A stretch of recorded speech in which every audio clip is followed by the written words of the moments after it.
بسم اللہ الرحمن الرحیم۔ سگریٹ کیا حرام ہے؟ سگریٹ حرام ہے، جائز ہے، واجب ہے؟ اس کے سوال کا جواب تو آپ کسی مفتی سے پوچھ سکتے ہیں، لیکن صرف 2 سے 3 گزارشیں۔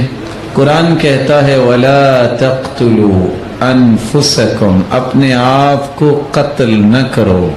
آج یورپین نے 19 سال ریسرچ کرنے کے بعد یہ ثابت کیا کہ سگریٹ نوش کو یہ 20 بیماریاں لگتی ہیں جس میں سکتہ قلب اور کینسر جیسی بیماریاں لگتی ہیں۔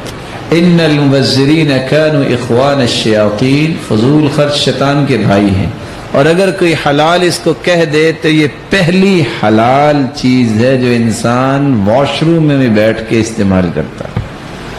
اگر یہ حلال ہو تو پینے والے کو بھی پتا ہے، مسجد میں آ جائے تو جوتی میں چھپا کے آتا ہے۔ میرا نہیں خیال کہ کوئی کھانے والی حلال چیز کو جوتی میں چھپائے۔ تو کچھ چیزیں انسان کے اعمال بتاتے ہیں کہ وہ گلٹی فیل کرتا ہے، لیکن بس شیطان کا غلبہ ہے۔ اللہ تعالیٰ ہر ایک کو ایسی بیماری سے محفوظ فرمائے۔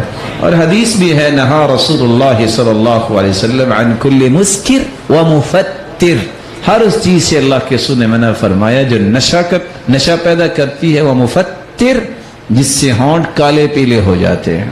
اور آپ حیران ہوں گے، پیاز لہسن حلال ہے، لیکن اللہ کے رسول نے فرمایا کچا پیاز کھا کے کوئی مسجد میں نہ آئے۔ ان الملائکۃ تتأذی مما تتأذی منہ ابن آدم، فرشتے اسی طرح تکلیف محسوس کرتے ہیں جس طرح انسان تکلیف محسوس کرتے ہیں۔